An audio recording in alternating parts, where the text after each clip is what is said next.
अपने लिए एक दरवाज़ा हमेशा खुला रखना। क्या बात है विनोद, बहुत व्यस्त हो, कहाँ जाने की तैयारियां हो रही है? सुभाष जी ने अपने मित्र विनोद से पूछा, जो कि तैयारियों में इतने मशगूल थे कि उन्हें अपने मित्र के आने की आहट भी नहीं सुनाई दी। आओ आओ मित्र, बैठो। तुम्हें पता है शहर से पीयूष बेटा का बुलावा आया है। बहुत ही जल्द हम दोनों को लेने आता ही होगा। उसने कहा है कि अब वो हम दोनों को अपने साथ ही रखेगा, हमेशा हमेशा के लिए शहर में ले जाएगा।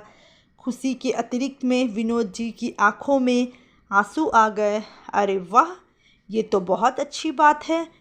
देखो मित्र, एक नसीहत दूँ तुम्हें, बुरा मत मानना। अपनेपन से सुभाष जी ने कहा, तुम अपने बेटे के साथ शहर जा रहे हो, बहुत खुशी की बात है। पर मैंने भी दुनिया देखी है। मन के किसी कोने में एक शंका है। तुम मित्र हो, इसलिए तुम्हारा हितैषी बनकर ये बात कह रहा हूँ। अगर पीयूष तुमसे घर के जमीन जायदाद के कागज़ों पर हस्ताक्षर करने के लिए कहे तो साफ साफ मना कर देना। जरा दूर की सोचना मित्र, अपने लिए एक दरवाज़ा हमेशा खुला रखना, वरना कागजात पर हस्ताक्षर करके तुम अपने पैरों पर खुद ही कुल्हाड़ी मार लोगे। हमारे बड़े बुजुर्ग कह गए हैं, बंद हो मुट्ठी तो लाख की, खुल गई तो फिर खाक की। हाँ मित्र, तुम्हारी यह नसीहत मैं ज़रूर याद रखूँगा। विनोद जी ने सुभाष जी का हाथ अपने हाथ में लेते हुए कहा।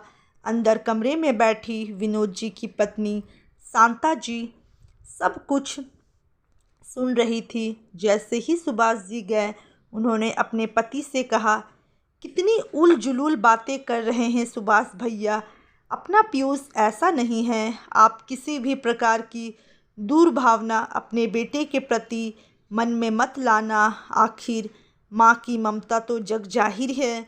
विनोद जी ने भी मुस्कुराकर शांता जी की बात का समर्थन किया और कहा कि तुम सही कह रही हो पीयूष की माँ, पर मित्र तो मित्र ही होता है।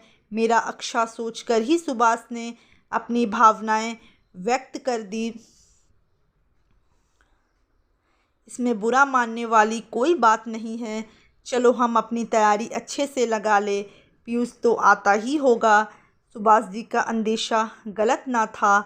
2 दिन बाद जब पीयूष विनोद जी और शांता जी को शहर ले जाने के लिए आया, तभी शाम के समय पीयूष ने घर और गांव की ज़मीन के कागजात विनोद जी के सामने हस्ताक्षर करने के लिए बढ़ा दिए। बाबूजी, अब आप हमारे साथ चल ही रहे हैं तो फिर यहाँ ज़मीन जायदाद रख कर क्या करना है? इसको बेचकर इत्मीनान से आप हमारे साथ रहिए। शहर में आपको किसी भी बात की कोई तकलीफ़ नहीं होगी। अपने बेटे पर भरोसा रखे। बेटा, तुझ पर तो भरोसा है, मेरे बाद सब कुछ तो तुम्हारा ही है। पर बेटा, मेरे जीते जी यह ना हो सकेगा। हमारे बड़े बुज़ुर्ग बहुत सोच समझकर हमारे लिए यह ज़मीन जायदाद छोड़कर गए हैं। कल के दिन अगर हम पति पत्नी का शहर में मन ना लगा तो फिर हम कहाँ जाएंगे? बाबूजी, फिर आप शहर जाकर क्या करेंगे? यहीं अपने मित्रों के बीच रहिए, वही आपके स्वास्थ्य के लिए हितकारक होगा। अब मैं निकलता हूँ, बहुत काम बाकी है। आप लोग अपना ख्याल रखना। पीयूष ने अपना मतव्य आखिर जाहिर कर ही दिया। विनोद जी और शांता जी अपना दिल थाम कर रह गए। इस तरह से पीयूष का असली चेहरा उनकी आंखों के सामने आ जाएगा, यह तो उन्होंने कभी सोचा ही नहीं था। मन ही मन विनोद जी सोच रहे थे कि ठोकर खाने के पहले अच्छा हुआ जो उन्होंने अपने मित्र की नसीहत पर ध्यान दिया। अक्सर माता पिता अपने पुत्र मोह में अंधे होकर कुछ ना कुछ कदम ऐसे उठा लेते हैं कि बाद में उन्हें पछताना पड़ता है। इसलिए जीवन में अपनी सुरक्षा को सबसे पहले ध्यान में रखना चाहिए। तो दोस्तों, छोटी सी कहानी थी।